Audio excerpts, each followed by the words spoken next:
अमरावती जिल्हाधिकारी कार्यालयातील नियोजन भवन येथे जिल्हा नियोजन समितीची महत्त्वपूर्ण बैठक पार पडली। बैठकीला राज्याचे महसूल मंत्री तथा अमरावतीचे पालकमंत्री चंद्रशेखर बावनकुळे यांच्यासह खासदार, आमदार, जिल्हाधिकारी आशिष येरेकर, पोलीस आयुक्त डॉक्टर राकेश ओला, महापालिका आयुक्त आणि जिल्हा परिषदेचे मुख्य कार्यकारी अधिकारी उपस्थित होते। बैठकीच्या सुरुवातीला नव्याने नियुक्त झालेल्या जिल्हा नियोजन समितीच्या सदस्यांचा सत्कार करण्यात आला। तसेच विधान परिषदेचे नवनिर्वाचित सदस्य आमदार बच्चू कडू आणि आमदार प्रवीण तायडे यांचाही गौरव करण्यात आला। बैठकीत अवकाळी पावसामुळे झालेल्या शेतीच्या नुकसानीवर, दुबार पेरणीच्या समस्येवर आणि शेतकऱ्यांना मदत देण्यावर सविस्तर चर्चा झाली। याशिवाय अमरावती शहरातील मोकाट कुत्र्यांच्या समस्येवर उपाययोजना करण्याची मागणी करण्यात आली। तसेच जिल्ह्यातील नगरपालिका आणि नगरपंचायतींना विकास कामांसाठी स्वतंत्र निधी उपलब्ध करून देण्याची घोषणा पालकमंत्री चंद्रशेखर बावनकुळे यांनी केली।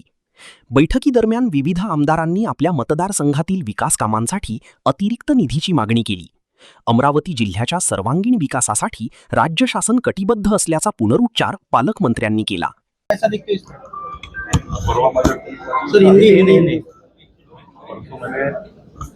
के बारे में पूरा स्पष्टीकरण किया है और आप बहुत पुरानी बात यहाँ पे कर रहे हैं। मैंने ऑलरेडी इसके बारे में कहा। सर शेवटचा प्रश्न, सोनम वांगचुक जे आहेत उपसाळ बसलेले आहे, ते शिक्षण मंत्र्याच्या राजीनाम्यासाठी आग्रही आहे। काय म्हणतात?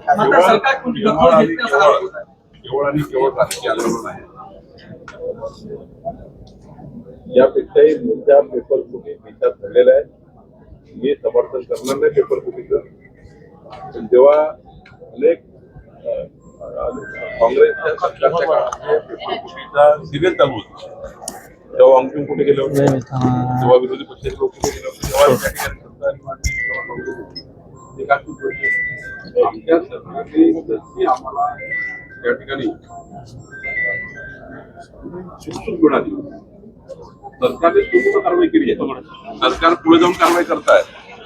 पहिले तर तक्रारी करायला लागतात, तक्रारीवर कारवाई होत नव्हती। आता जी कारवाई जी केली नीट आणि या सर्व पेपरमध्ये सरकारने स्वतः पुढाकार घेतला। सरकारने स्वतः या ठिकाणी पुढाकार घेऊन या सर्व पेपर तपासलेले आहेत।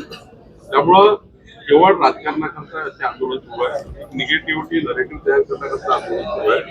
मला वाटतं की यामध्ये मंत्री म्हणून मंत्र्याचा काही दोष नसतो काम करताना।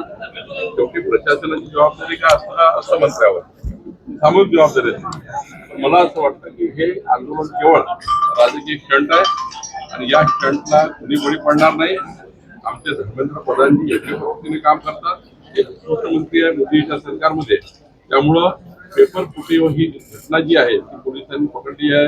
वरिष्ठ केंद्रीय त्या ठिकाणी एजन्सीने पकडलेली आहे। त्यामुळं राज्यात पुन्हा पेपर फुटी होऊ नये, केंद्र सरकारच्या कुठल्याही पेपरमध्ये पेपर फुटी होऊ नये याकरता दोन्ही सरकार जागृत आहे। यानंतर मात्र अशी घटना या महाराष्ट्रात देशात होऊ नये आणि विद्यार्थ्यांना पुन्हा एकदा आत्महत्येसाठी पाळी होऊ नये याची खबरदारी घेतली पाहिजे का, ती घेतली पाहिजे। यासाठी आम्ही सर्व काम करतो।